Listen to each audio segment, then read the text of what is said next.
Hello. सो NEET सबकी exam हो गई एंड अभी सब लोग प्रेशर में है कि एडमिशन कहां पे मिलेगा। अब नीट के ऊपर अप्लाई करने के लिए जो ऑल इंडिया कोटा के थ्रू सबसे ज्यादा प्राइवेट कॉलेजेस कहां पे आते हैं, तो वो स्टेट है कर्नाटका। आज इंडिया के टॉप कॉलेजेस प्राइवेट सबसे ज्यादा कर्नाटका स्टेट में है। सेंट जॉन हो गया, केम्पेगौड़ा हो गया, बीएसजी, वैदही, ऐसे बहुत सारे टोटल 30 कॉलेजेस कर्नाटका स्टेट में है। तो कर्नाटका स्टेट में कौन अप्लाई कर सकता है, कर्नाटका स्टेट का बजट क्या होता है और कर्नाटका स्टेट के 2021 के कट ऑफ क्या थे, ये पूरी जानकारी हम लोग इस वीडियो में लेंगे। तो मैं सबसे रिक्वेस्ट करता हूं कि ये वीडियो एंड तक देखिए। अस्मी के चैनल को सब्सक्राइब नहीं किया होगा तो अस्मी के चैनल को आज ही सब्सक्राइब कीजिए ताकि आपको ऐसी पूरे डिटेल वीडियोस मिलते रहे। तो शुरू करते हैं कर्नाटका मेडिकल एडमिशन के बारे में। तो सबसे most important part, number of colleges and number of seats. पूरे कर्नाटक स्टेट में टोटल 30 प्राइवेट कॉलेजेस है और ये 30 प्राइवेट कॉलेजेस में 20% सीट्स ऑल इंडिया कोटा के थ्रू फिलअप होती है। उसके लिए but obvious Karnataka he admission process लेता है, लेकिन वो सीट्स ऑल इंडिया के सभी स्टूडेंट्स के लिए ओपन है। अगर आपके पास कर्नाटका का डोमिसाइल नहीं है, आपने कर्नाटका में एजुकेशन नहीं लिया है, तभी भी आप ये सीट्स के लिए अप्लाई कर सकते हो। सो अक्रॉस द इंडिया का कोई भी स्टूडेंट ये 20% सीट्स के लिए 30 कॉलेजेस में अप्लाई कर सकता है। तो ये 30 कॉलेज में टोटल 700 सीट्स थे 2021 में। ठीक है, तो ये 700 सीट्स के लिए आप एलिजिबल हो। अब इसके लिए एडमिशन प्रोसेस कैसे होता है, अगर आपको कर्नाटका में ये 700 सीट्स के लिए अप्लाई करना है तो उसके लिए सबसे पहले आपको केईए के वेबसाइट पे जाके रजिस्ट्रेशन करना होता है। आप ये रजिस्ट्रेशन कीजिए। रजिस्ट्रेशन करने के बाद आपका डॉक्यूमेंट वेरिफिकेशन होता है और डॉक्यूमेंट वेरिफिकेशन के बाद कर्नाटका ऑनलाइन 2 राउंड्स कंडक्ट करती है। आप राउंड 1 के लिए अप्लाई कर सकते हो, वो एडमिशन लेके आप राउंड 2 के लिए भी एलिजिबल होते हो। तो ये जो टोटल 2 ऑनलाइन राउंड्स होते हैं उसका 2021 का कट ऑफ था 530। अब कर्नाटका में टोटल 2 टाइप्स के कॉलेजेस है। 26 कॉलेजेस है जिनका बजट 10 लाख रुपीस है, सब कॉलेजेस का सेम है। और 4 कॉलेजेस है जिसमें से एसडीएम धारवाड़, ख्वाजा, आदि चंचनागिरी, तो ये कॉलेजेस का बजट 16 to 20 लाख्स है। तो 16 to 20 लाख्स होने की वजह से ये 4 कॉलेजेस का कट ऑफ 400 तक नीचे आ जाता है।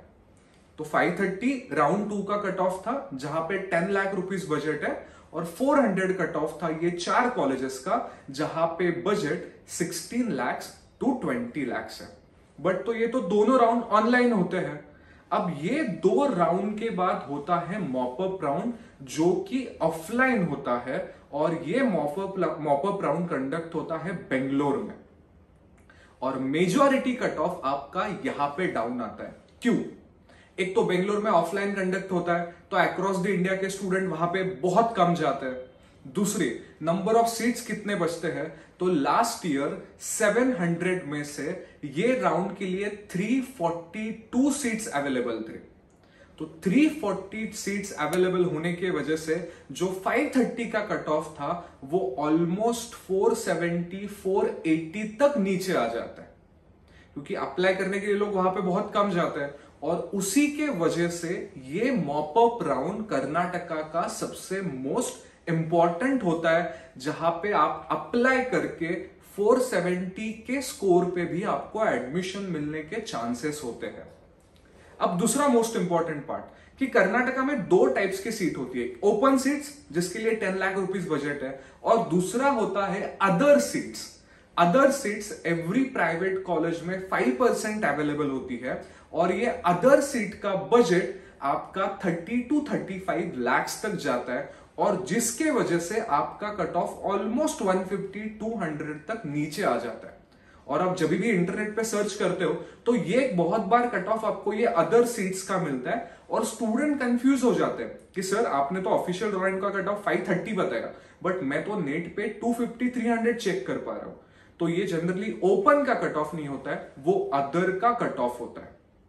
तो समझ में आ गया कि राउंड 1 राउंड 2 ऑनलाइन होते हैं, जहां पे कट ऑफ 520 530 तक ही नीचे आता है। बट मॉपअप राउंड बेंगलोर में ऑफलाइन होने के वजह से वहां पे कट ऑफ बहुत नीचे आता है। और मॉपअप राउंड के लिए जिनको पहले 2 राउंड में कहीं पे भी कर्नाटका में एडमिशन नहीं मिला है, ऐसे ही स्टूडेंट अप्लाई कर सकते हैं।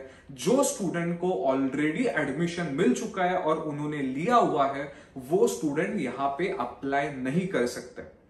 अब कर्नाटका का रजिस्ट्रेशन प्रोसेस 1 टाइम होता है, जो अभी तक स्टार्ट नहीं हुआ है।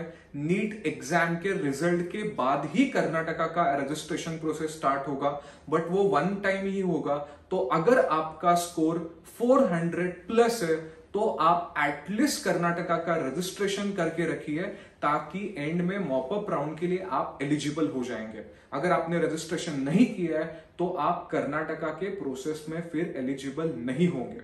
तो यूजुअली कर्नाटका का प्रोसेस किस में अप्लाई करना चाहिए कि जिनका स्कोर 450 या 400 प्लस है, ऐसे स्टूडेंट कर्नाटका के रजिस्ट्रेशन प्रोसेस में अप्लाई कर सकते हैं।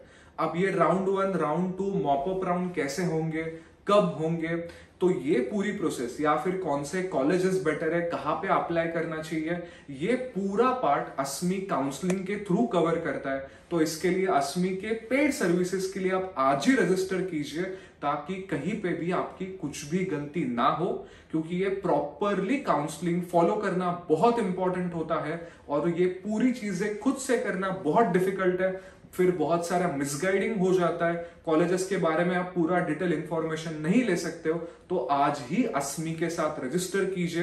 अगर आपको ये कर्नाटका का वीडियो अच्छा लगा होगा तो ज्यादा से ज्यादा स्टूडेंट तक शेयर कीजिए। अगर आपको कोई भी क्वेश्चंस होंगे तो आप हमारा टेलीग्राम के ग्रुप ज्वाइन कर सकते हैं, ताकि आप डायरेक्टली क्वेश्चंस मेरे से पूछ सकते हो।